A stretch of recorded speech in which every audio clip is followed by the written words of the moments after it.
क्योंकि सद्गुरु कबीर का मंच है ही हमारे एक एक पल को सुधारने सजाने के लिए। सद्गुरु कबीर के मंच से आप अक्सर वही बातें सुनेंगे जो वर्तमान है, जिससे हमारा वर्तमान सुधरता हो। और सच तो यह है कि जब वर्तमान सुधरता है तो भविष्य खुद सुधर जाता है। संसार में ऐसा है कि अगर किसी की साइकिल खराब हो जाए तो साइकिल बनाते हैं, मोटरसाइकिल खराब हो जाए तो मोटरसाइकिल बनाते हैं, मोबाइल खराब हो जाए तो मोबाइल बनाते हैं। ऐसा कोई नहीं करता कि मोबाइल खराब हुआ तो गाड़ी बनाने चले गए, कि गाड़ी खराब हुआ तो मोबाइल बनाने चले गए। जो खराब होगा उसी को बनाना पड़ता है। लेकिन अध्यात्म में थोड़ा सा गणित उल्टा है। यहां सीधा गणित काम नहीं करता, यहां थोड़ा सा उल्टा सोचना पड़ता है। अगर आपको भविष्य बनाना है तो वर्तमान बनाना पड़ेगा। अगर आप चाहते हैं कि हमें भविष्य बेहतर करना है तो वर्तमान ठीक कर लीजिए। भविष्य से आप डायरेक्ट मिल ही नहीं सकते, तो जिससे मिलना ही ना होगा उसे ठीक कैसे कर पाएंगे। अगर आपको मृत्यु ठीक करना है तो जन्म ठीक कर लीजिए, जीवन ठीक कर लीजिए। अध्यात्म में थोड़ा उल्टा होता है। यहां आप जो अभी ठीक करेंगे ये तो होगा ही, आगे भी ठीक हो जाता है। अभी आप जन्म ठीक करेंगे, मृत्यु खुद ठीक हो जाएगी। अभी आप वर्तमान ठीक करेंगे, भविष्य खुद ठीक हो जाएगा। तो सद्गुरु कबीर का मंच विचारों का मंच है, विवेक का मंच है। यहां हमें सद्गुरु संत सिर्फ इतनी सी दृष्टि देते हैं कि हम अपने जीवन में अच्छा या बुरा की समझ कर सकें। सद्गुरु संत हमें सिर्फ वह दृष्टि देते हैं कि हम सत्य असत्य को समझ सकें। सद्गुरु कबीर के मंच से आपको यह नहीं कहा जाएगा कि नहीं यही सत्य है मान लो, फिर तो भ्रम में पड़ जाएंगे। सद्गुरु कबीर के मंच से यह भी नहीं कहा जाएगा कि हाँ भगवान है विश्वास कर लो, या नहीं है विश्वास कर लो। सद्गुरु कहते हैं बस विचार कर लो, खुद पता चल जाएगा। सत्य विचार की वस्तु है, उस पर हम चिंतन करेंगे तो सत्य स्वतः आपके जीवन में आ जाएगा। सद्गुरु कबीर के मंच से यह नहीं कहा जाता कि ये राम है, अपने बच्चे को कहो राम की पूजा करें। ये सद्गुरु कबीर ने कभी यह भी नहीं कहा कि मैं कबीर हूं तो मेरी पूजा करो, या मुझे अपने बच्चों से कहो प्रणाम करें। सद्गुरु कहते हैं सिर्फ महापुरुषों के आदर्श बता देना बच्चों को, उनके भीतर खुद यह परिवर्तन आएगा कि कौन प्रणाम के लायक है और कौन नहीं है। विचार का मंच है, यहां से हमें सोचने समझने विचार करने की शक्ति मिलती है। राम महान क्यों है यह विचार यहां किया जाता है। और एक बार अगर बच्चों को यह पता चल गया कि हाँ राम इन वजहों से महान है, तो कभी कोई उसको रोक भी नहीं सकता कि वो राम को ना माने। लेकिन अगर सिर्फ यह सिखाया गया कि नहीं कुछ मत जानो, ये जानो कि राम भगवान है, बस पूजा करते रहो, तो कभी न कभी अगर मन में सवाल खड़ा होगा तो वो राम की पूजा छोड़ भी देगा, राम से नफरत भी करेगा। अगर यह बताया गया कि नहीं ये कबीर है बस मानो, सद्गुरु कहते नहीं, यही तो भविष्य बिगाड़ना हुआ, जीवन बिगाड़ना हुआ। ये विचारों का मंच है, यहां विचार की बात है, यहां समझ की बात है। सद्गुरु कबीर क्यों महान है ये हमें समझना पड़ेगा, जानना पड़ेगा। पिताजी जानते हैं राम महान है, तो ये जानकारी उनके लिए है। पुत्र को अपनी जानकारी इकट्ठी करनी पड़ेगी। पिताजी का अनुभव बेटे का अनुभव नहीं बन सकता, बेटे को अपना अनुभव जागृत करना पड़ेगा। पिताजी ने अनुभव किया कि राम महान है, वे राम को वंदन करते हैं, पर अगर बेटे ने अनुभव नहीं किया राम महान है, तो हो सकता है किसी दिन बेटे ने सवाल भी कर दिया कि राम महान कैसे हो जाएंगे जो अपनी ही पत्नी की अग्नि परीक्षा करा ली, तब क्या जवाब देंगे। इसलिए संत कहते हैं कि कभी भी ये दृढ़ मत करा देना कि हाँ ये महान है, मैं मानता हूं, मेरा अनुभव है, तो तुम भी मानो। सदगुरु कहते हैं अनुभवों पर खुद का अधिकार होना चाहिए।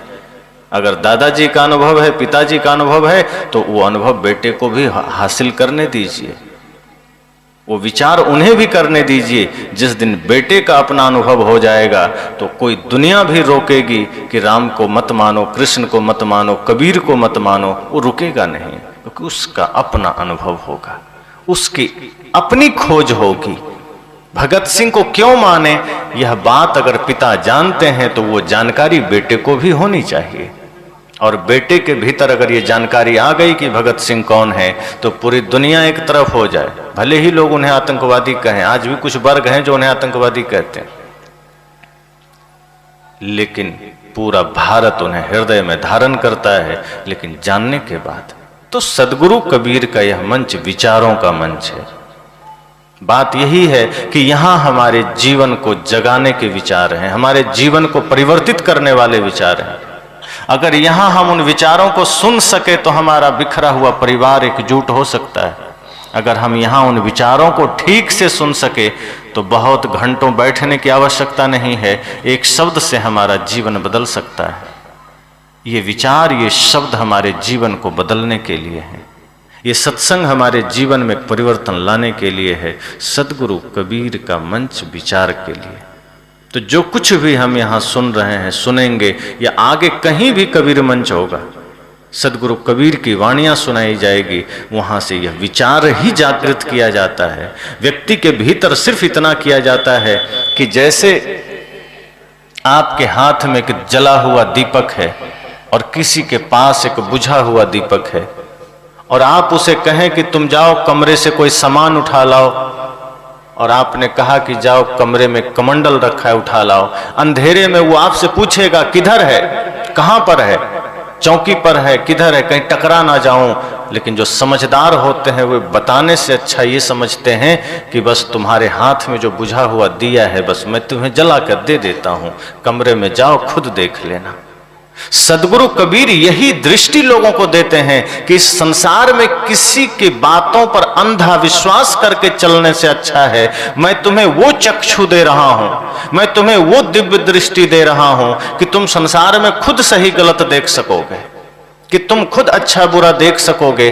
किसी की बातों पर अंध विश्वास करके चलने की आवश्यकता नहीं है, अनुभव करके चलना, खुद देखना कि सत्य क्या है, असत्य क्या है, खाद्य क्या है, अखाद्य क्या है। तो सदगुरु कबीर का यह विचार मंच है जहां हमें जीवन में जागने का अवसर मिलता है, खुद से संसार को भीतर से देखने का अवसर मिलता है। ये ऐसी दृष्टि है जो आपको समझना, महाभारत में संजय को मिली थी दिव्य दृष्टि, कहा जाता है कि वो कुरुक्षेत्र में युद्ध के मैदान में जो कुछ भी होता था वो अंधे को बताता था, धृतराष्ट्र को। सदगुरु कबीर वही दृष्टि हम सबको देते हैं। हम अपने जीवन के रण क्षेत्र में, ये हमारा परिवार संसार एक युद्ध का मैदान ही तो है, रोज न जाने कितने झगड़े हम लड़ते हैं, कितने झगड़ों का हिस्सा बनते हैं, कितने विवादों का हिस्सा बनते हैं। सदगुरु कबीर हमें भी एक दिव्य दृष्टि देते हैं, वो विचार का है, विवेक का है, कि इसे सदैव अपने साथ रखना तो हर एक चीजों में उसकी सत्यता देख पाओगे, हर एक चकाचौंध के पीछे का रहस्य जान पाओगे, हर एक झूठ को समझ पाओगे। तो इसलिए यह सदगुरु कबीर विचार मंच हम सबकी चेतना को जगाने का मंच है। यहाँ जितनी भी बातें होंगी, होती हैं, होती रहेंगी, वो सब जीवन को जगाने की बातें। तो कुछ विचार सदगुरु कबीर की ही वाणी पर जो अक्सर आज समाज में आवश्यक है। साहब कहते हैं, जाघर प्रेम न संचरे ता घर जान मसान। जैसे खाल लोहार का श्वास लेत बिनु प्राण।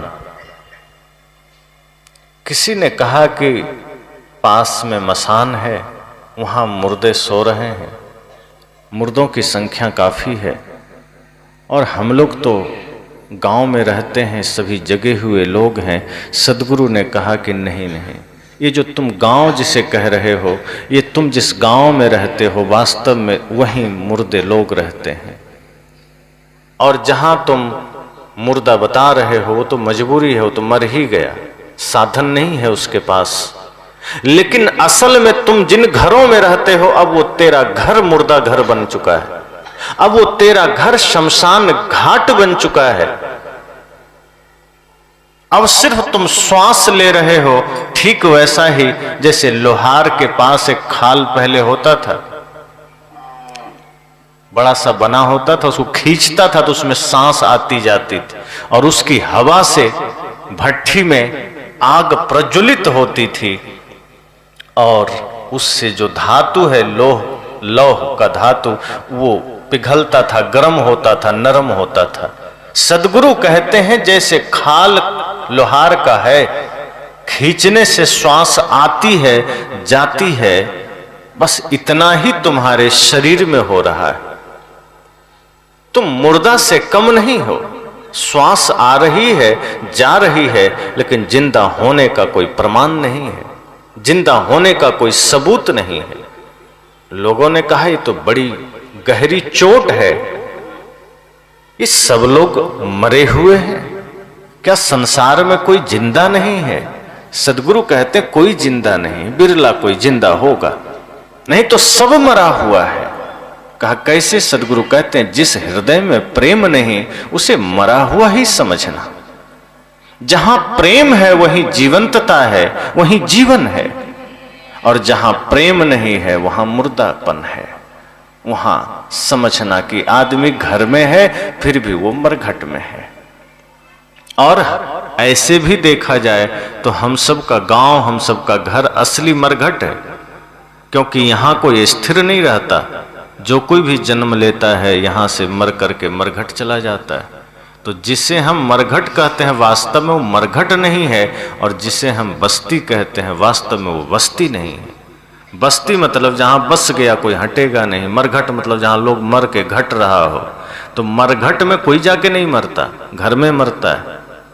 जहां मरता है वहीं मर के घट रहा है। तो घर मरघट तो गांव हुआ, और बस्ती जिसे हम कहते हैं जहां बस गया, मरघट बस्ती है। एक संत बैठे थे रास्ते में, कुछ लोगों ने कहा कि मुझे बस्ती जाना है, रास्ता बताएं।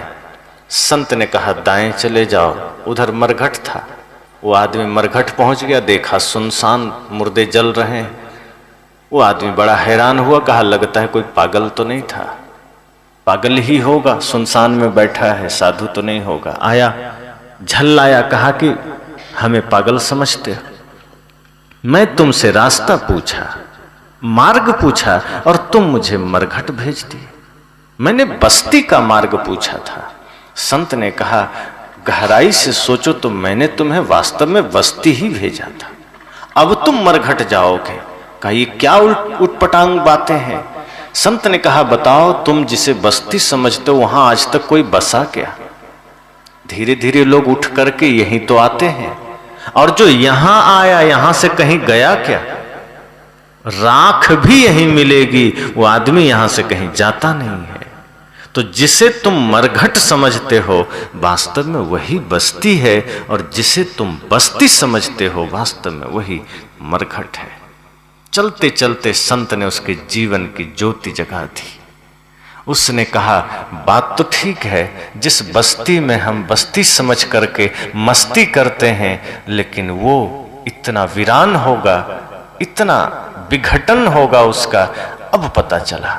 संत ने कहा यही दृष्टि तो हम देते हैं, ताकि जीते जी ये जान लो कि जिसमें तुम मन फंसा करके अपनों से विरोध कर लेते हो, जिस शरीर संसार और माया के चक्कर में अपने ही घर के विरुद्ध, अपने ही लोगों के विरुद्ध खड़े हो जाते हो, अपने ही भाई के विरुद्ध खड़े हो जाते हो, वो सब छूटने वाला है।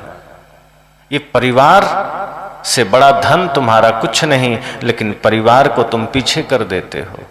धन के चक्कर में, पद के चक्कर में, माया के चक्कर में अपने ही भाई का दुश्मन बन जाते हो, अपने ही पिता का दुश्मन बन जाते हो, अपने ही पड़ोसी का दुश्मन बन जाते हो। और यही तो तुम्हारे जीवन में मुर्दापन है। तुम्हें लगता है तुम जिंदा हो लेकिन तुम मुर्दा हो। उस आदमी ने सिर झुकाया, कहा बस हमें समझ में आ गया कि जगत क्या है। सदगुरु भी यही कहते हैं कि जिस घर में, जिस हृदय में प्रेम नहीं है, समझना वो मरघट है, वो जिंदा नहीं है। संत तो कहते हैं जिंदा वह आदमी नहीं है जो आदमी सिर्फ बोल रहा है, आंखें खोल रहा है, जो हाथ हिला रहा है, पैर से चल रहा है। सदगुरु कहते हैं वो जिंदा नहीं है। जिंदा वह है जिसके हृदय में प्रेम है, जिंदा वह है जिसके हृदय में करुणा है, जिसके हृदय में संवेदना है, वह जिंदा है। ये जिंदा होने का प्रमाण है, ये जिंदा होने का सबूत है। अगर आप किसी के दुख को देखकर द्रवित नहीं हुए, आप मुर्दा हैं। अगर आपको किसी जीव का कष्ट देख करके भीतर संवेदना जागृत ना हुई तो आप जिंदा नहीं हैं, आप मुर्दा हैं। जिंदा होने का प्रमाण यही है कि किसी को पीड़ा में देखा और हृदय में पीड़ा हुई, किसी को कष्ट में देखा और भीतर कष्ट का आभास हुआ। ये गहरा धर्म है। सबसे बड़ा धर्म यही है कि किसी की पीड़ा को देखा और भीतर पीड़ा हुई। और ये हम सदगुरु कबीर में इतना विराट रूप में था कि हम सोच भी नहीं सकते। इसलिए तो अहिंसा को परम धर्म कहा गया। आप सोचिए, दया को धर्म कहा, सत्य को धर्म कहा, प्रेम को भी कहा। सदगुरु कबीर ने कहा ना कि जहां दया तहां धर्म।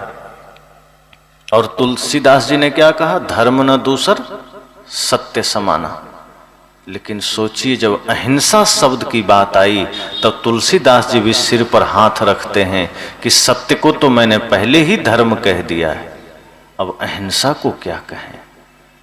तब उन्होंने प्रयोग किया अपनी विद्वता का और अहिंसा के पहले परम शब्द को जोड़ा कि नहीं, सत्य तो धर्म है, प्रेम भी धर्म है, दया क्षमा भी धर्म है, लेकिन जहां अहिंसा है वह परम धर्म है। तब उन्होंने कहा परम धर्म श्रुति विदित अहिंसा, कि ये अहिंसा परम धर्म है, इससे बड़ा कोई धर्म नहीं। और अहिंसा के मूल में करुणा ही है, प्रेम ही है, सत्य ही है।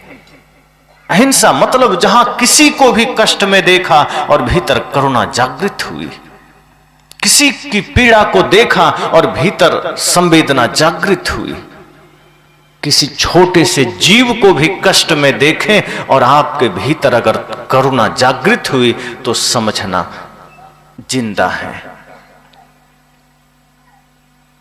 इसलिए सदगुरु कबीर जब यह कहते हैं कि मैं रोवूं इस जगत को, मोको रोवे न कोई, तो इसमें उनकी लाचारी नहीं है, विराट अहिंसा करुणा समाया हुआ है। कोई आदमी अपने परिवार के लिए रोता है, कोई बेटे के लिए रोता है, कोई मकान के लिए रोता है, कोई धन के लिए रोता है, बहुत हुआ तो कोई समाज के लिए रो दिया, कोई देश के लिए रो दिया। सदगुरु कबीर कहते हैं मैं इस जगत के लिए रोता हूं। इतनी विराट करुणा, इतना विराट हृदय, सोचिए संपूर्ण जगत के लिए प्रेम समाया हुआ है सदगुरु कबीर के हृदय में। ये साधारण बात नहीं है कि समस्त जगत के लिए चिंता होना। एक एक व्यक्ति के जीवन के दुख को सदगुरु कबीर कहते हैं ये मेरा ही दुख है। मैंने जिस शांति को पाया है, मैंने जिस आनंद को पाया है, मैं उसी में संपूर्ण विश्व को देखना चाहता हूं। इसलिए जब तक एक भी इंसान दुखी है, मेरे आंखों में आंसू रहेंगे, मेरे हृदय में पीड़ा रहेगी। और यही पीड़ा बुद्ध को भी लोगों के बीच लेकर आई, वरना बुद्धत्व को पा लिए एकांत रहते, चुपचाप बैठते। लेकिन जब परम शांति को पाया और तब जगत के कष्ट का अनुभव हुआ कि मैं भी इसी संसार में रहकर बहुतों कष्ट झेला है, मैंने भी कष्ट पाए हैं, ये संसार भी कष्ट पा रहा है, ये संसार भी पीड़ा का अनुभव कर रहा है। अब मैंने शांति पा लिया है, अब ये शांति सिर्फ मेरी नहीं, ये जगत का है। और एकांत छोड़ करके बुद्ध लोगों के बीच आए, वही पीड़ा लेकर आई, वही करुणा लेकर आई।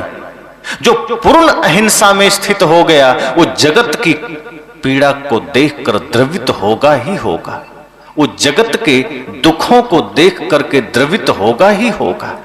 तो बुद्ध भी द्रवित हुए, महावीर भी द्रवित हुए, और सदगुरु कबीर ने तो कह ही दिया कि मैं रोऊं इस जगत को, कि मैं जगत के लिए रो रहा हूं। किसी ने कहा आपको क्या चिंता, जगत दुख है में है तो है। सदगुरु ने कहा ये जगत मेरा ही है, मैं इससे असंग हूं, लेकिन मैं लोगों को दुखी नहीं देख सकता। मेरे हृदय में सिर्फ इतनी ही भावना है कि समस्त संसार सुखी हो जाए। इसलिए तो साहब ने कहा कि चक्की चलती देख कर दिया कबीरा रोए, दो पाट भीतर आए कि साबुत गया ना कोई। ये भी उनकी करुणा का ही प्रमाण है, ये भी उनके प्रेम का ही प्रमाण है। समस्त सृष्टि से प्रेम है सदगुरु कबीर को। अब लोगों ने तो समझा कि कबीर पागल हो गए कि चक्की देख करके रो रहे हैं। अरे चक्की तो बूढ़ी माता हर दिन चलाती थी। अब पहले मशीन तो नहीं था कि मशीन चले, चक्की पर ही आटे पीसे जाते थे, उसी में बेसन पीसते थे लोग। जो भी पीसना हो, दाल बनाना हो, चक्की में ही होता था। जिसको जाता बोलते हैं उसी पर होता था। सदगुरु कबीर ने देखा कि एक बूढ़ी मां चक्की चला रही है, रोने लगे। लोगों ने समझा सदगुरु कबीर लगता है पागल हो गए। अरे चक्की चलने से कोई रोता है? ये तो रोज चलती थी, ये बूढ़ी मां का काम ही है चक्की चलाना, ये हर दिन चलाती थी, आज ही इनको रोना क्यों आया?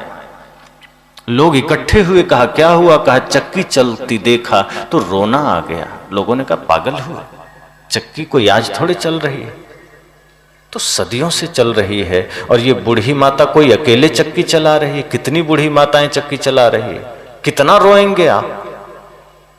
इतनी ही देर में फिर सदगुरु कबीर थोड़ा हंसे। लोगों ने कहा लगता है सच में साहब पागल हो गए, ये रो रहे हैं फिर हंस रहे हैं।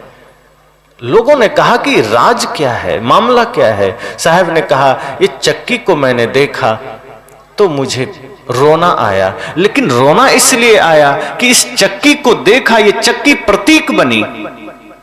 वास्तव में चक्की से कोई एलर्जी मुझे नहीं है, कोई पीड़ा मुझे नहीं है, इस चक्की के वजह से नहीं रोया, लेकिन इस चक्की को देखा तो मुझे कुछ और याद आ गया। जैसे आप कई बार कुछ चीजें देखते हैं तो आपको कोई उस चीज को देखने से कुछ अपना कुछ घटना याद आ जाती। सदगुरु ने कहा कि मैंने इस चक्की को देखा तो मुझे भी कुछ याद आ गया। कहा क्या? कहा मुझे ये जगत रूपी चक्की का ध्यान आ गया। कहा मतलब? कहा देख रहे हो इस चक्की को, इसमें अनाज डालते हैं तो बीच में खूंटा है, कील, और कील के ही पास अनाज डालने की जगह है। उसमें अनाज डाला जाता है और जैसे ही चक्की घुमाई जाती है वो सारे अनाज जा करके पिस जाते हैं। बस वही देख करके मुझे इस जगत की चक्की का ध्यान आ गया। लोगों ने कहा तो मतलब? कहा ये जो संसार है, ये जो विश्व है, ये जगत है, ये भी एक चक्की समझना, और इसमें भी दो पार्ट हैं, एक जन्म है एक मृत्यु है। इस जन्म और मृत्यु रूपी दो पार्ट में सारे जीव पिस रहे हैं, सब लोग मरे जा रहे हैं, सब लोग काल के गाल में जा रहे हैं। मुझे यही देख करके रोना आ गया, यही देख करके मेरी व्यथा बाहर आ गई। मेरे भीतर इसी को देख करके संवेदना जागृत हो गई। लोगों ने कहा ये तो सोचने वाली बात है, हमने तो सोचा ही नहीं था कि हम सब भी इस जगत रूपी चक्की में पिसे जा रहे हैं। हमें तो लगा कि आप साधारण सी चक्की देखकर रोए। सदगुरु ने कहा इतना नादान तो नहीं कि मैं ये पत्थर की चक्की को देखकर रोने लगूं। मुझे याद आया इस जगत की चक्की की, और मैंने यह देखा, ये अनुभव किया कि सारे जीव जन्म और मृत्यु के पाट में पिसे चले जा रहे हैं, कोई बच नहीं रहा है। तो लोगों ने कहा सदगुरु जी, हे सदगुरु, ये तो फिर दुख की बात है कि हम सब पिस रहे हैं और फिर आप हंसे क्यों? तो सदगुरु कबीर कहते हैं यही तो बात है। वो जो बीच में कील होती है, जिसके चारों ओर चक्की घूमती है, कभी कभी ऐसा होता है कि उस कील के पास कुछ दाने बच जाते हैं, वो पिसते नहीं हैं। जो दाने कील के निकट रह जाते हैं, उसी के आसपास चिपके रह जाते हैं, वो पिसने से बच जाते हैं, और जो बाहर जैसे ही दूर गया वो पिस जाता है। तो जो कील से चिपका रह गया वो नहीं पिसा, वो बच गया। इस जन्म और मृत्यु रूपी पाट में, इस संसार रूपी पाट में भी जो सदगुरु रूपी कील के निकट चला गया वो पिसने से बच गया, वो नुकसान उसका नहीं हुआ। अर्थात शरीर तो क्षीण हुआ, लेकिन उसके कर्म, उसके संस्कार इतने पवित्र हो गए कि वो अमर हो गया। सदगुरु रूपी कील से जो चिपक गया, सदगुरु रूपी कील के पास जो आ गया, वो व्यक्ति अमर हो गया। यह ध्यान करके थोड़ी हंसी आई कि चलो इस संसार में एक आसरा तो है, एक सहारा तो है सदगुरु चरण का, कि जो सदगुरु संतों की चरण को गह लिया, पकड़ लिया, यमराज उसे नहीं छू सकता, मृत्यु उसे नहीं छू सकती। तो प्रेम जब हृदय में हो वो आदमी जिंदा है। अहिंसा हृदय में है तो समझना वो आदमी जिंदा है, वो मुर्दा नहीं है। लेकिन जिसके हृदय में प्रेम नहीं है, जिसके हृदय में करुणा नहीं है, जिसके हृदय में संवेदना नहीं है, वो समझना मुर्दा है। तभी तो कभी कभी लोग कहते हैं कि ये आदमी, इसकी क्या बात करते हो, तो पूरा पत्थर दिल है, इसको कोई फर्क नहीं पड़ता, कोई रोवे गावे दुखी रहे, ये पत्थर दिल सदगुरु कहते हैं। लेकिन मुझे तो चिंता है, मुझे इस जगत की चिंता है, मुझे समाज की चिंता है, क्योंकि आज जगत विघटन के मार्ग पर है, आज यह जगत बर्बादी के मार्ग पर है। आज घर घर नहीं रहा, आज परिवार परिवार नहीं रहा, समाज समाज नहीं रहा, ये आज देश देश नहीं रहा, सब विखंडित हो गए। हमारा परिवार बिखरा, समाज बिखरा, घर बिखर रहा है, लोगों का जीवन बिखर रहा है। जिस घर में पवित्रता होनी चाहिए, प्रेम होना चाहिए, जिस घर में दिव्यता होनी चाहिए, वो घर आज बुचड़खाना बन रहा है, कबाड़खाना, होटल बन रहा है। प्रेम नहीं, सामंजस्य नहीं, एक दूसरे में समर्पण नहीं। सदगुरु कहते हैं मैं इस जगत की इस पीड़ा को देखकर बड़ा व्यथित हूं, और मुझे लगता है सब लोग मुर्दा क्यों हो रहे हैं। सुनहरा जीवन मिला, बढ़िया मनुष्य शरीर मिला, प्रेम से जीते, सत्य के साथ जीते, अहिंसा के साथ जीते, बर्बाद किए जा रहे हैं। हम बर्बादी का कारण बनते जा रहे हैं, अपने जीवन को तो बिगाड़ते ही हैं, कितने लोगों के जीवन बिगाड़ देते हैं, कितने लोगों के साथ खिलवाड़ करे जाते हैं। अपने बच्चे को तो बिगाड़ते ही हैं, अन्य के लोगों के लिए भी हम बिगाड़ का कारण बन जाते हैं। सदगुरु कहते हैं मुझे इसलिए पीड़ा हो रही है कि मैं देख रहा हूं जगत को कि चारों ओर दुख है, चारों ओर संताप है, चारों ओर कष्ट है, लेकिन निवारण का उपाय तो है। दुख इस बात का है कि सभी लोग दुख में हैं, पीड़ा इस बात की है कि सभी लोग पीड़ित हैं, लेकिन थोड़ी सी खुशी इस बात की है कि निवारण का उपाय मौजूद है। मान लीजिए कोरोना आया, सब त्राहिमाम करने लगे, भागने लगे, क्या करें क्या करें, कोई रास्ता नहीं। लेकिन जैसे ही थोड़ा सा कुछ पता चला कि काढ़ा आदि के सेवन से बचा जा सकता है, इम्यूनिटी पावर बढ़ा लेने से बचा जा सकता है, थोड़ी सी राहत लोगों को मिली कि चलो अब गिलोय पीना शुरू करें। जो आदमी कभी गिलोय नहीं पीते थे वो भी खोज रहे हैं गिलोय कहाँ मिलेगा, कहाँ मिलेगा। एक संभावना मिली, एक भरोसा हुआ कि इसके वजह से शायद हम बच सकें, अपने को बचा सकें, अपने परिवार को बचा सकें, और हुआ भी। और अब किसी को भय नहीं।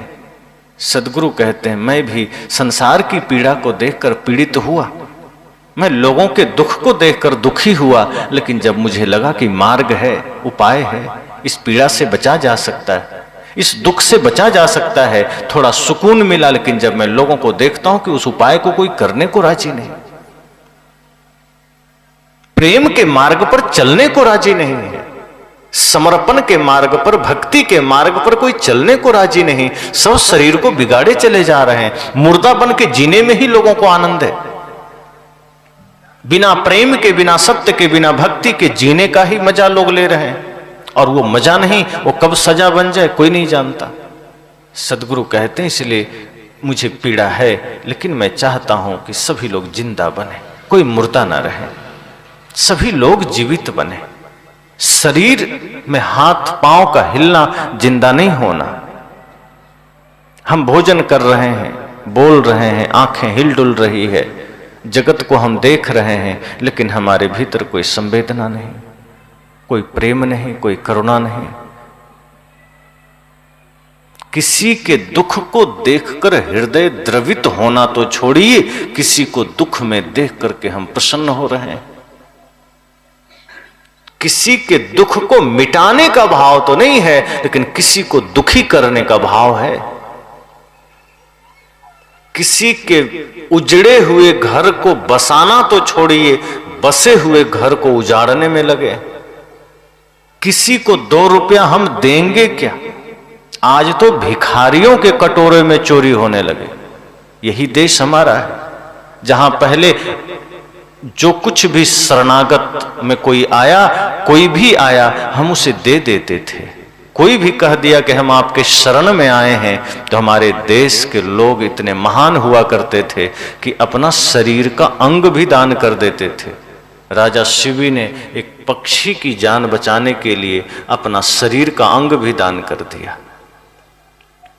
पन्नाधाय ने राजा के उत्तराधिकारी पुत्र को बचाने के लिए अपनी संतान को ही आगे कर दिया कि ये चला जाए तो कोई हर्ज नहीं, लेकिन राजा का संतान चला गया तो राज्य का क्या होगा।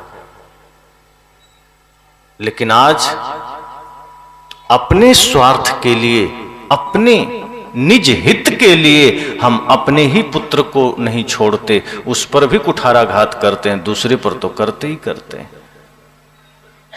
हम दूसरे के प्राण लेने के लिए हम किसी हद तक चले जाते हैं। अपने स्वार्थ के लिए हम कुछ भी, किसी को मारने पर उतारू हो जाते हैं। दान तो क्या ही करेंगे। मैंने कहा ना कि आज भिखारियों के भी कटोरे सुरक्षित नहीं हैं। बेचारे डरते रहते हैं कि कौन हाथ मार ले, कब कहां से कौन चोरी कर ले। ये वही देश है जो दान धर्म की महिमा गाता था। ये वही देश है जो दुनिया को देने का मार्ग सिखाया कि दो लो नहीं। और आज हर कोई डरा हुआ है, कब कौन किससे क्या ले लेगा, छीना झपटी हो जाएगा, कहां क्या हो जाएगा कोई नहीं जानता। तो हम किस मार्ग पर जा रहे हैं? हमारे भीतर संवेदना खत्म हुई। हमारे सामने कोई लाचार पड़ा है, हमारा हृदय नहीं पिघलता। माँ बाप दुखी हैं, हृदय नहीं पिघलता, दूसरे को तो छोड़ दीजिए। इतनी सारी समस्याएं हमारे देश में आ रही है। माताएं रो रही है, पिता रो रहे हैं। वृद्धाश्रम जाके कभी देखिए, इतनी दुर्गति है। एक बार मुझे बगल से गुजरने का अवसर मिला। मैंने देखा कुछ बुजुर्ग वहां बैठे हैं, चेहरे पर सिर्फ दुख के भाव हैं, आंखों में सदैव आंसू बने हुए हैं। वो आंसू कभी सुख नहीं रहे हैं। हाथ कांप रहे हैं, अपने से कपड़े धो रहे हैं, अपने से कहीं झाड़ू लगा रहे हैं। और उस अवस्था में वो बैठ करके आपस में सिर्फ यही बातें कर रहे हैं कि बड़ा सपना देखा था, बड़े ख्वाब देखे थे कि बेटे योग्य बनेंगे, बहुएं घर आएगी, बुढ़ापा शांति से कट जाएगी। लेकिन सब पर पानी फिर गया। नियति ने कहां लाके खड़ा कर दिया। अपने से अपना कपड़ा धोने को मजबूर हैं 80 साल में। झाड़ू लगा रहे हैं तब कुछ भोजन मिल जाता है। दुख बांटने के लिए कोई नहीं है। आपस में वो भी दुखी, हम भी दुखी, एक दूसरे को दुख कह करके रो रहे हैं। मैंने कहा यही आज हमारे समाज की हालत है, यही स्थिति है। और जिन घरों में थोड़ी सी भी समझदारी है, थोड़ा सा भी ज्ञान है, वो बचा हुआ है। लेकिन आने वाली पीढ़ियों को अगर हमने अपना ज्ञान स्थानांतरित नहीं किया, जैसे आज के जनरेशन के पास जो ज्ञान है अगर वो युवाओं के पास नहीं गया, युवाओं से फिर बच्चों में नहीं गया, तो समझना आने वाला भविष्य बहुत दर्दनाक होने वाला है। आगे आने वाला समय बहुत खतरनाक होने वाला है। सदगुरु कहते हैं ये बात 500 साल पहले कि जागर प्रेम न संचरे। ध्यान देना, जब भी हृदय से प्रेम विदा होगा वो घर मरघट की भांति होगा, अपना ही घर काटेगा, अपने ही लोग काटने दौड़ेंगे। वो परिस्थितियां मरघट से ज्यादा नहीं लगेगी। अपने बढ़िया बने बनाए घर में रहोगे, लेकिन पिता बनकर के भी आप पुत्र का प्रेम नहीं पाएंगे, बहू का प्रेम नहीं पाएंगे, और वो घर आपको लगेगा जैसे मैं मरघट में आ गया। सदगुरु कहते हैं वो मरघट जीती जी अगर महसूस हो रहा है तो समझना मनुष्य होने का क्या अर्थ हुआ। घर तो प्रेम से सजना चाहिए। एक पर्दे कम लगे कोई बात नहीं, टाइल्स सस्ते लग जाएं कोई बात नहीं, गाड़ी सस्ती हो कोई बात नहीं, लेकिन घर की सजावट प्रेम से करना। अगर उस घर में प्रेम है तो उससे सौंदर्य किसी और चीज का नहीं। बाहरी सौंदर्य तो बिनसने वाला है, बाहर की खूबसूरती तो नष्ट होने वाला है। आप शरीर की ही सुंदरता को देखिए, आज है कितने दिन रहेगी। आज अगर शरीर सुंदर है, 10 साल के बाद थोड़ा सा कम होगा, 20 साल के बाद और कम होगा, 50 के पार जाते ही शरीर सूरत सब बिगड़ जाएगा। जगह जगह जो ब्यूटी पार्लर्स बने हैं, 1-2 घंटे के लिए खूबसूरती प्रदान करने की जगह, तो 1 घंटे तो सुंदर बन जाएंगे, लेकिन बाकी समय 1-2 घंटे के बाद वो सुंदरता उतर जाएगी। सदगुरु कहते हैं अपने विचारों को सुंदर बना लो, अपने कर्म को सुंदर बना लो, अपने आचरण को सुंदर बना लो। सदगुरु कहते हैं मैं गारंटी लेता हूं युगों युगों तक वो सुंदरता कभी नहीं उतरेगी। ये बाहर की सुंदरता, बाहर का रूप ये ढलेगा, ये बाहर की सजावटें ढलेगी, बिखरेंगी, लेकिन जिस दिन तुमने हृदय में प्रेम धारण कर लिया, जिस दिन तुमने हृदय में भक्ति सेवा श्रद्धा धारण कर लिया, युगों युगों तक तुम्हारा नाम, तुम्हारी खूबसूरती बनी रहेगी। आज मीराबाई नहीं है, उनके सौंदर्य की चर्चा है, आचरण के सौंदर्य का, शरीर नहीं। शरीर तो नश्वर है, ये सुंदर हुआ तो क्या हुआ, ये बदसूरत भी हुआ तो कोई हर्ज नहीं, लेकिन अगर आचरण सुंदर हो गया, कर्म सुंदर हो गए, तो वो खूबसूरती शाश्वत खूबसूरती है, वो कभी मिट नहीं सकती। सदगुरु कहते हैं कर्म को सुंदर बना लेना, मन को सुंदर बना लेना। जिस दिन तुमने हृदय में प्रेम धारण किया, सत्य धारण किया, भक्ति धारण किया, कर्म सुंदर हो जाएंगे। और ये सत्संग रूपी ब्यूटी पार्लर में संभव है। और यहां जिसने अपने जीवन को सुंदर बना लिया वो कभी कुरूप नहीं हो सकता, और उसकी पूजा होती है। इसलिए माता शबरी पता नहीं सुंदर थी कि नहीं, ये पता नहीं, किसी ने पूछा कि वो सुंदर है कि नहीं। किसी हीरोइन का नाम आता है तो लोग पहले सोचते हैं अच्छा वो सुंदर है, लेकिन जब भक्तों का नाम आता है, संतों का नाम आता है, सती साध्वियों का नाम आता है, वीर वीरांगनाओं का नाम आता है, तो हम सिर्फ उनके आदर्श को स्मरण करते हैं और श्रद्धा से शीश झुका देते हैं।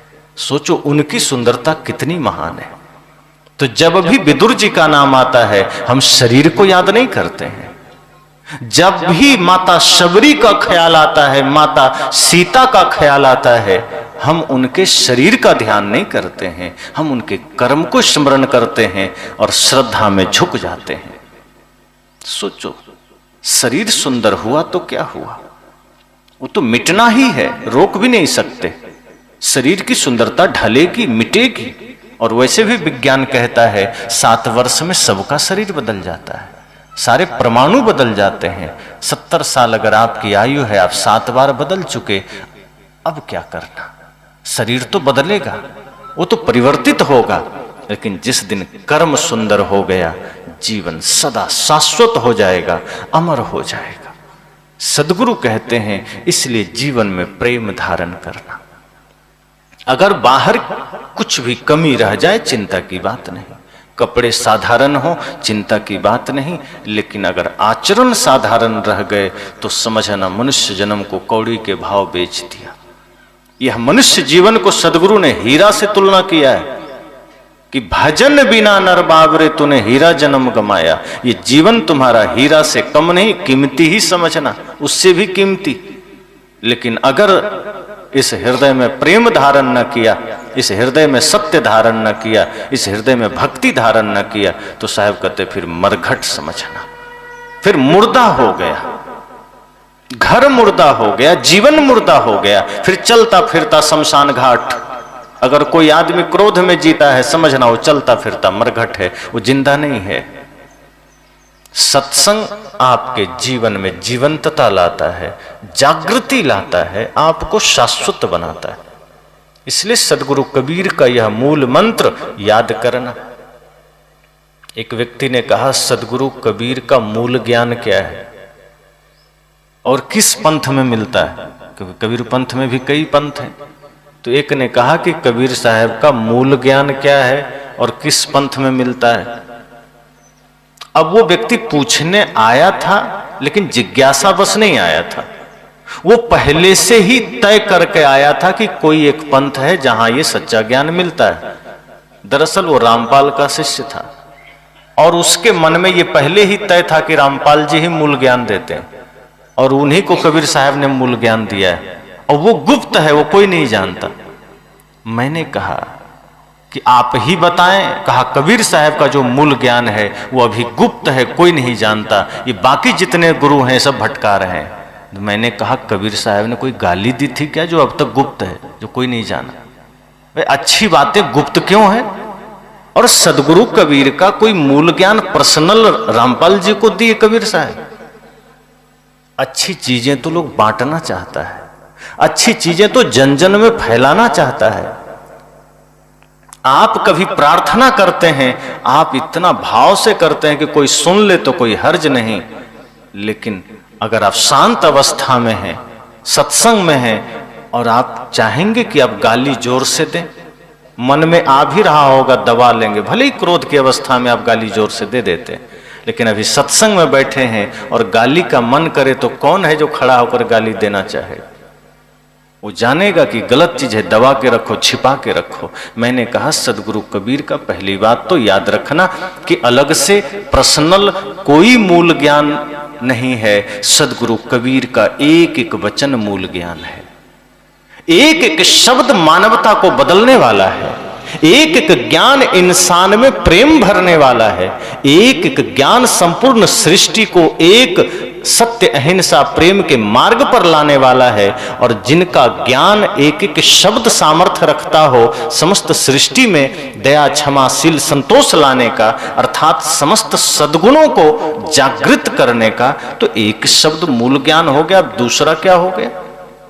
ज्ञान में भी कोई थर्मामीटर लगाओगे कि सदगुरु कबीर का 4 दोहा मूल ज्ञान हुआ, 4 दोहा नहीं हुआ? तो क्या सदगुरु कबीर ने उटपटांग बातें भी लिख दी?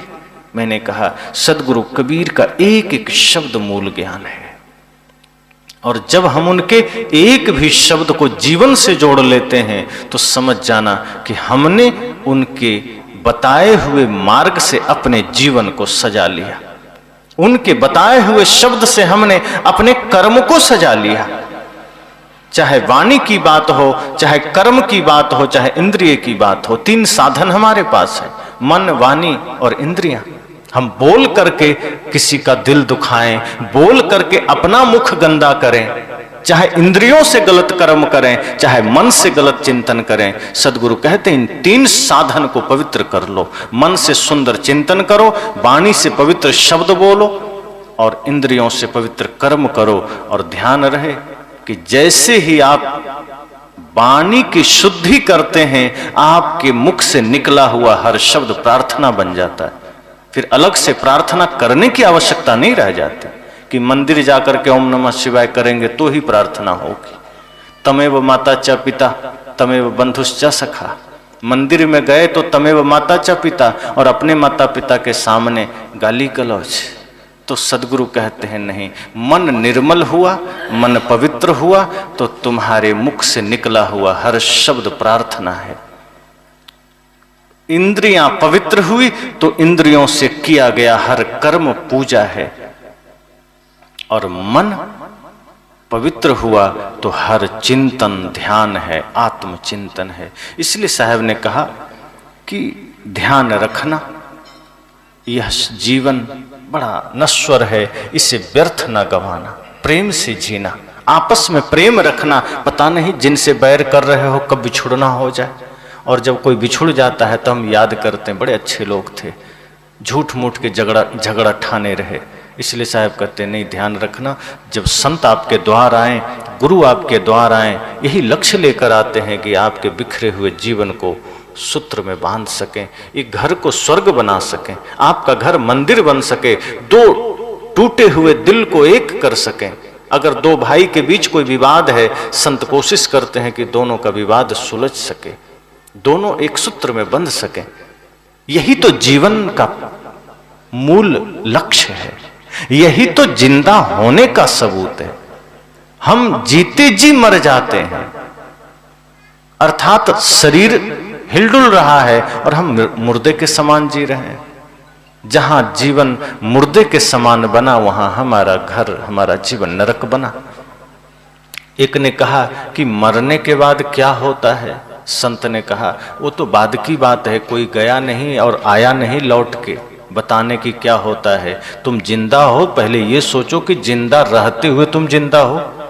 मरने के बाद क्या होगा वो तो बाद की बात है। कोई मर के गया, वो रिटर्न आया नहीं बताने कि मैं क्या हुआ नहीं हुआ, अनुमान की बात है। पर तुम जिंदा होते हुए जिंदा हो के नहीं, ये सोचो। और तुम क्या कर रहे हो? अगर जिंदा हो ये तुम्हारे हाथ में है। अब यह सोचना कि वास्तव में जिंदा हो। किसी की पीड़ा देखी, तुम्हें पीड़ा हुई? किसी को दुख में देख करके तुम्हें दुख हुआ? तुमने अपने जीवन को पवित्र बनाया? अगर तुम्हारे ही जीवन में कचड़े भरे हैं और तुम सोच रहे हो मरने के बाद क्या होगा, अरे जीते जी तो ठीक कर लो। ये हाथ में है, जो मिला हुआ है इसमें तुम कचड़ा बो रहे हो, इसमें तुम गंदगी फैला रहे हो। चिंता मरने के बाद क्या होगा? मरने के बाद जो होगा देखा जाएगा। जीते जी जीवन मिला है, भाई से बैर है, हाथ जोड़कर क्षमा मांग लेना। पिता से कोई अनबन है, पिता से क्षमा मांग लेना। दो व्यक्ति जब झगड़ा करता है किसी वस्तु को लेकर, किसी बात को लेकर, उस बीच में इतनी सी बात होती है कि वो झगड़ा धन के लिए नहीं होता, वो झगड़ा होता ही प्रेम को नष्ट करने के लिए। मान लीजिए दो भाई में झगड़ा हुआ और वो एक भी अपशब्द कहीं से भी आएगा, वो एक एक अपशब्द उस प्रेम को खंडित करेगा और धीरे धीरे धीरे धीरे पूरा प्रेम जिस दिन खंडित हुआ, दोनों के बीच के संबंध खत्म हो जाएंगे।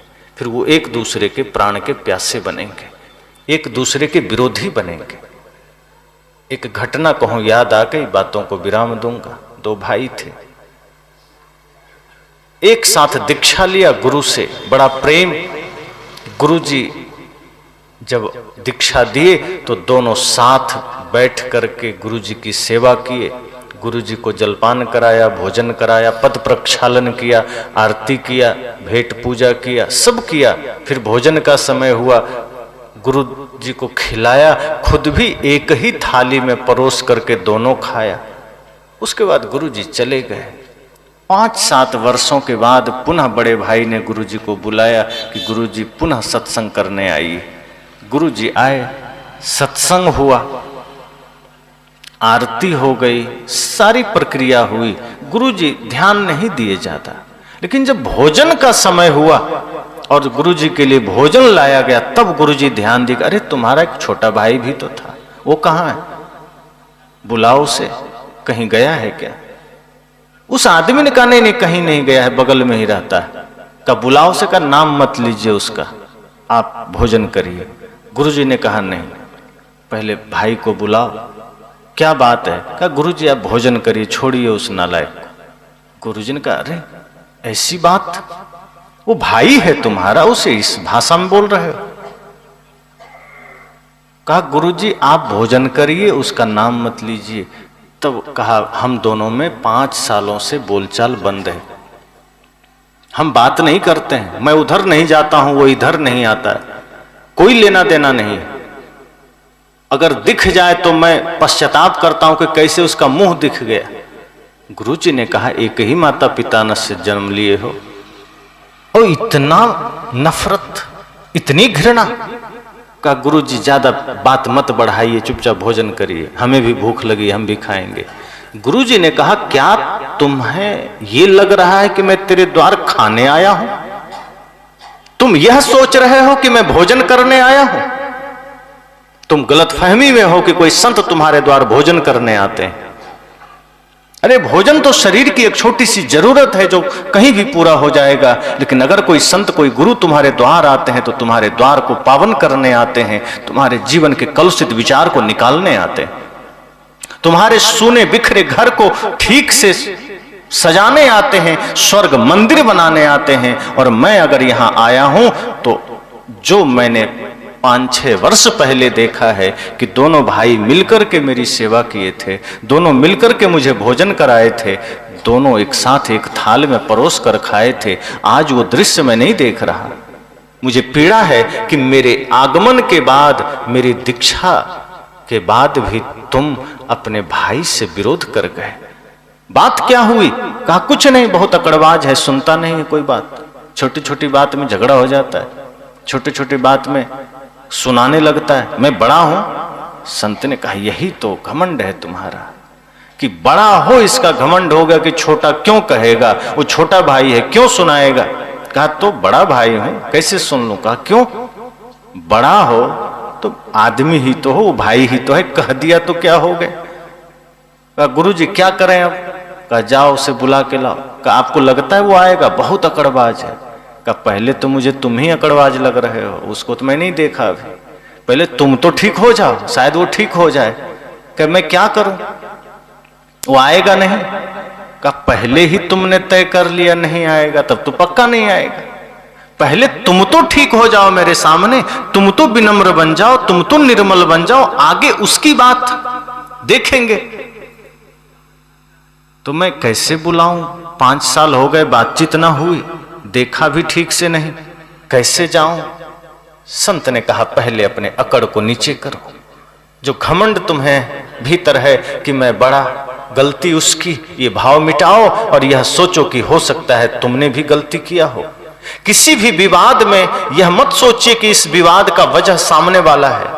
अगर शांति चाहते हैं, एक सूत्र याद रखना कि अगर घर में कोई झगड़ा हो जाए, कोई विवाद हो जाए, जीवन में कोई समस्या आ जाए, ये समझना कि हो सकता है इस झगड़े का वजह मैं भी हूं, हो सकता है इस समस्या का कारण मैं भी हूं, समाधान हो जाएगा। लेकिन जैसे ही आपने सारे दोष सामने वाले पर टाल दिया, आप कभी बदल नहीं सकते और सामने वाला कभी झुकेगा नहीं। तो संत ने कहा कि ये समस्या का समाधान तो हो सकता है, पहले तुम खुद को ठीक कर लो। कहा तो बताइए रास्ता क्या है? वो आएगा नहीं। कहा फिर तुम जिद धर लिया, आएगा नहीं। तुम ऐसा करो, जाओ और छोटे भाई का चरण पकड़ लेना। ये तो अहंकार सामने आ गया। कहा अब तो और उल्टी बात आप कर रहे हैं, ये कोई संभव है? हम बात ही नहीं करना चाहते, आप चरण छूने की बात कर रहे हैं। वो तो आप आ गए, वरना जरूरत पड़ता पैर पकड़ के फेंक देते। गुरुजी ने कहा मूर्ख, यही सीखा तुमने? तुम पूजा करते हो राम की, पूजा करते हो कृष्ण की, और अब तक मन में इतनी घृणा, इतनी नफरत। गुरुजी ने डांटा, समझाया, समझा। उसने कहा अपने अहंकार को नीचे धरो और जाओ, एक बार पैर छू लेना। कहा कि ये तो बहुत अजीब लग रहा है, छोटे भाई का पैर कैसे छूऊंगा, वो भी इतने दिनों से बात नहीं हुई, थोड़ा झगड़ा हो गया। गुरुजी ने कहा ये बताओ, जब वो छोटा था, तुमसे बचपन की बात याद करो, तब तुमने कभी उसका पैर छुआ था? तब तो हजारों बार छुआ था। कहा कैसे? कहा जब नहलाते थे तो पैर पकड़ के, हम ही तो नहलाते थे। जूता पहनाते थे तो कितने बार पैर पकड़े हैं उसका। पैर में तेल लगाते थे तो भी पैर पकड़े हैं। गोद में लेते थे तो पैर तो हमारा हृदय पर रहता था, हम कितने बार गोद लिए हैं। गुरुजी ने कहा सोचो, वो तुम्हारा छोटा भाई है, तब तुमने कितने बार पैर पकड़े, तब अहंकार सामने नहीं आया।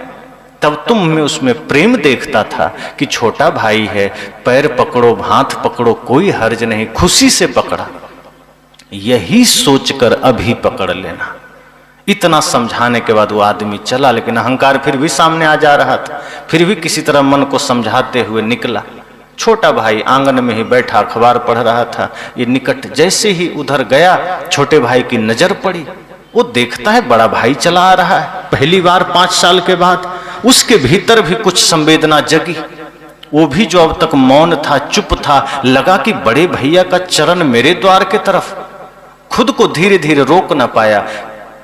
चला था, अभी दूर ही था, लेकिन उसके चलने का भाव की तरंग पहले पहुंच गई हृदय में।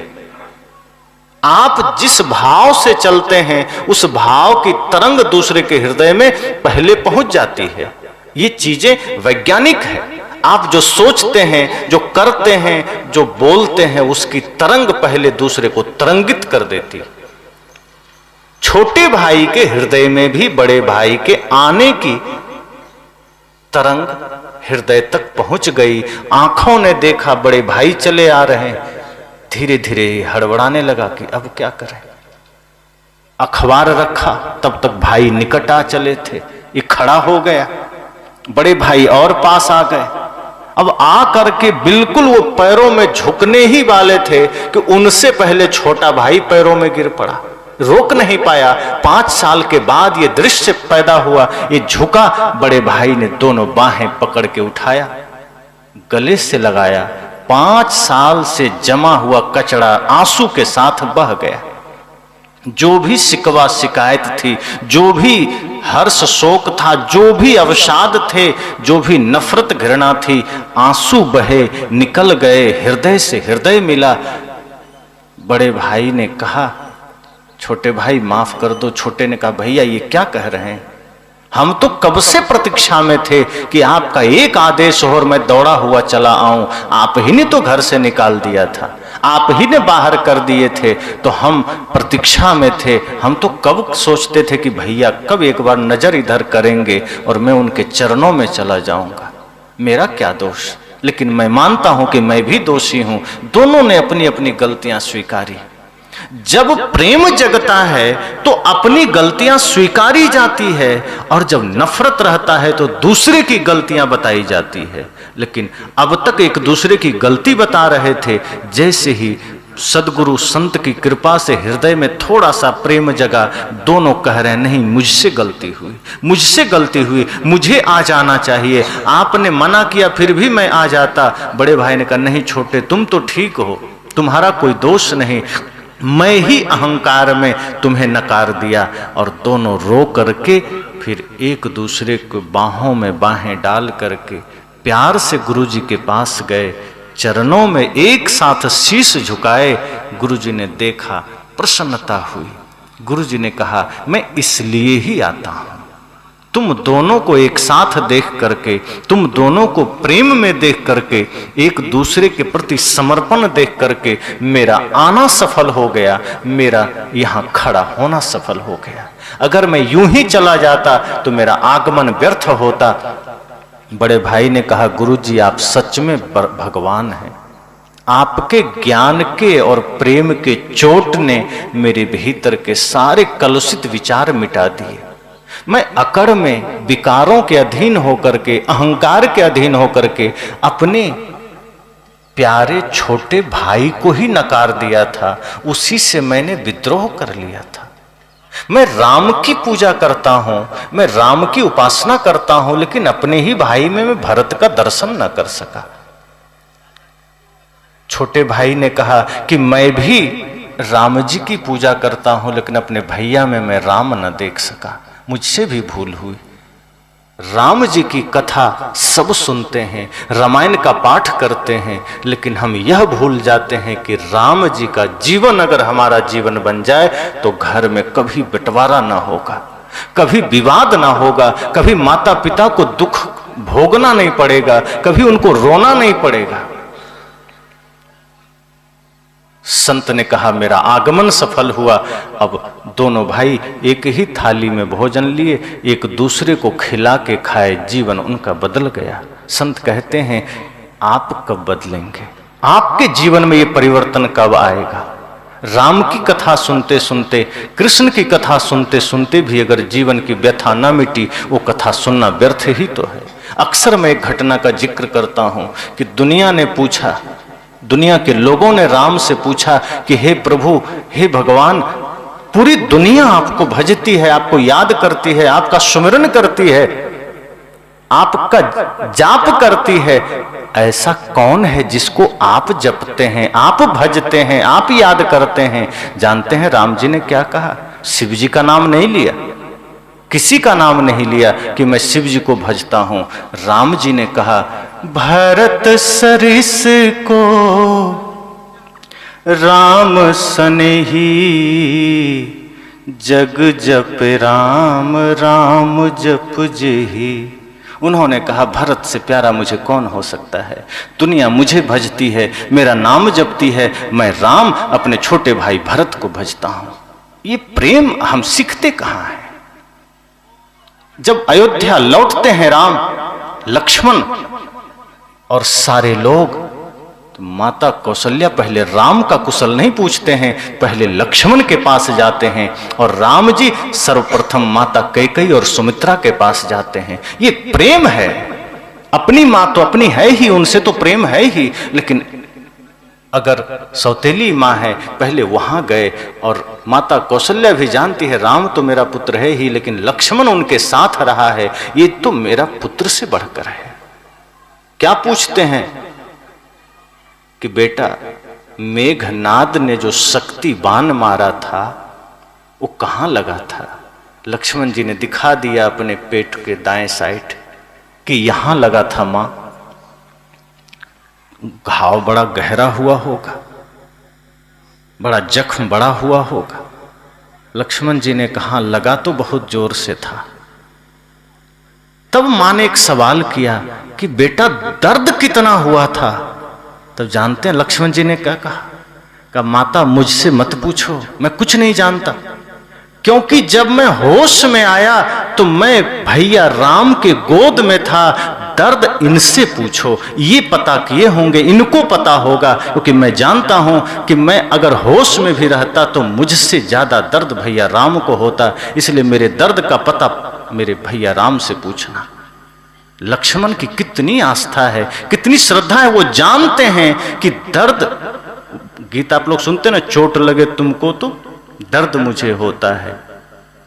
ये चीजें हम जीवन में कहां उतारते हैं? सदगुरु कहते हैं, जिस दिन प्रेम हृदय में जगा, समझना घर जिंदा हुआ, घर मंदिर बना, स्वर्ग बना। अभी तो हम घर को मरघट बनाकर रखते हैं, जिधर निकलो उधर ही ईर्ष्या, उधर ही द्वेष, उधर ही नफरत, उधर ही अपशब्द, उधर ही कटु शब्द, उधर ही गाली, उधर ही कुचिंतन। हमने मंदिर कहाँ बनाया घर? सदगुरु कहते हैं घर को मंदिर बनाओ, और ये प्रेम से होगा, ये सत्य से होगा, ये भक्ति से होगा।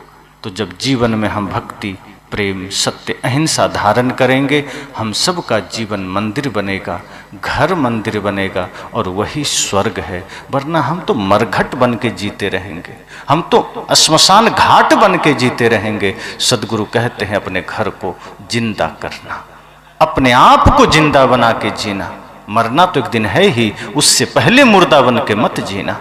और जिसके जीवन में प्रेम नहीं, सदगुरु कबीर का ये बात याद रखना कि जिसके हृदय में प्रेम नहीं वो मुर्दा है। अभी इतना ही कहकर वाणी को विराम।